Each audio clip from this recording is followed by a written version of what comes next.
Kau belasah lah dia macam mana pun, kau akan nampak dia akan menyinari juga diri dia walaupun tak perlu ada orang lain. Semua ada cita-cita untuk jadi kaya raya. Tapi apakah jalannya? Okay, aku nak share kat korang, sepanjang aku habis universiti sampailah sekarang, aku tak pernah bekerja di bawah orang yang dalam jangka masa yang panjang. Aku ambil pengalaman untuk bekerja bawah orang, tapi aku memang sejak zaman belajar aku memilih untuk jadi usahawan. Okay, kenapa aku memilih usahawan itu sebagai satu kerjaya?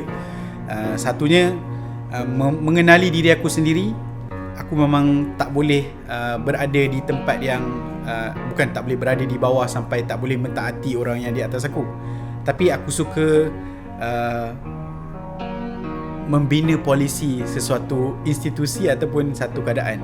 So kalau kata aku jadi zaman universiti dulu, aku masuk kelab mana-mana, dalam jiwa aku bila aku masuk kelab tu, aku bukan nak jadi ahli sahaja, aku nak jadi orang yang boleh menggubal polisi. Semua orang akan cakap usahawan ni akan ada masa sendiri. Dia ada masa tersendiri dan kadang-kadang lebih daripada masa orang yang kerja dengan orang. Kami bekerja hampir 24 jam. Kita kena fokus pada bisnes, kena fokus pada perkembangan perniagaan kita. Kita kena melihat sudut-sudut yang kita boleh masuk. Kita kena tengok apa yang perlu diubah suai ataupun improve dalam kita punya sistem syarikat. So perkara-perkara ni sebenarnya dia menjadi topik yang sering berbual dalam kepala seorang pemilik syarikat untuk sentiasa improve dia punya syarikat dan juga membesarkan syarikat dia. So kadang-kadang kita rasa, oh baguslah kau buat bisnes, pergi kerja pukul 10 balik pukul 3, ataupun pergi masuk office pukul 9 balik pukul 4, lebih awal daripada orang lain. Tapi di sebalik rupa seorang usahawan tu, walaupun dia drive, dia masih fikir dia punya syarikat. Walaupun dia tengah masak, dia tengah fikir dia punya staff dia.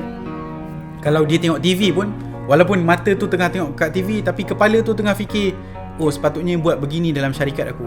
So itulah usahawan, walaupun masa dia dekat office begitu, tapi di luar office tu sebenarnya adalah masa dia bekerja juga untuk mengembangkan syarikat. Jadi kalau kata anda rasa usahawan ini boleh menyebabkan anda boleh main golf setiap hari ataupun keluar melancong setiap hari, jawapan dia kurang tepat untuk kata ya. Tapi bila kita dah selesai beberapa tugas, akan ada masa yang banyak terluang, tapi bukan untuk dibazirkan, untuk kita menambah idea baru, baca buku, cari kawan-kawan yang baru untuk kita dapat idea, kita nak mengolah syarikat tu kepada satu benda yang lebih besar. Yang kedua, orang selalu cakap kalau jadi usahawan ni nanti hidup kaya raya. Jawapan dia betul. Sebab apa? Aku sendiri memang bila aku fikir mana-mana bidang yang akan aku kerja, kalau nak gaji besar ni memang kena jadi bos lah. Jadi takkanlah nak perjalanan nak jadi bos tu, dia ada banyak perlawanan dia. Nak jadi the best staff of the month, nak dapat award of the year. Jadi nak naik ke jadi bos tu mungkin perjalanan dia panjang. Ada jalan shortcut, iaitu jadi buka syarikat sendiri, berniaga sendiri. So dia dah jadi bos lah. Tapi taklah hari ni buka syarikat, hujung bulan terus gaji puluhan ratusan ribu. Dia tak macam tu. Usahawan, aku sendiri personally pernah je rasa sepanjang tahun gaji aku kurang daripada RM1,000. Aku pernah juga rasa gaji yang besar, lepas tu jatuh balik. Aku pernah rasa benda tu. Tapi nak kata hidup terlalu selesa jadi usahawan, tak. Ada pertempuran, ataupun aku tak tahu nak guna bahasa apa, ada pergaduhan dalam industri ni yang ramai orang salah faham. Nak hidup mewah ni betul boleh, tapi dia punya pertempuran dia tu, kalau kau kalah di awal, memang kau akan kalah selamanya. Tapi tak bermaksud kalah selamanya tu kau tak boleh bangkit. Sebab usahawan ni orang kata kalau dia jatuh 9 kali, dia akan bangkit 11 kali. So mungkin awal-awal tu dah jatuh dah kan, tu pertama kali jatuh, tapi dia akan bangkit. Apa pun jadi, dia akan bangkit lah. So that's the real usahawan yang aku rasa. Sepanjang dalam aku hidup dalam circle usahawan, kau belasah lah dia macam mana pun, kau akan nampak dia akan menyinari juga diri dia walaupun tak perlu ada orang lain. Kalau soal gaji besar, memang semua bisnes akan, kalau untung akan dapatlah gaji besar. Tapi kebanyakan businessman yang baru nak mula ni, dia nak gaji besar tapi dia tak nak membesarkan syarikat dia tu di awal. Maksudnya dia tak fikir proses tu, dia fikir apa hasilnya. Kita takkan dapat hasil kalau kita tak pergi proses yang pergaduhan yang hebat ni lah, pembantaian industri, kompetitor dan sebagainya. Okey, yang ketiga, semua orang ada idea untuk live above average. Maksudnya kalau average orang hidup dekat rumah begini, kereta begini, usahawan ni dia ada satu jiwa yang aku nak hidup lebih daripada orang lain. Tapi aku nak memberi nasihat kepada usahawan di luar sana, bukanlah kekayaan engkau tu untuk dikongsikan kepada mata-mata masyarakat yang lain. Kita yakin ada je dalam kalangan kawan-kawan kita yang tak ada income macam kita ataupun tak ada life macam kita. Boleh jadi itu akan menimbulkan hasad dengki ataupun diorang akan menghukum kita sebagai orang yang riak.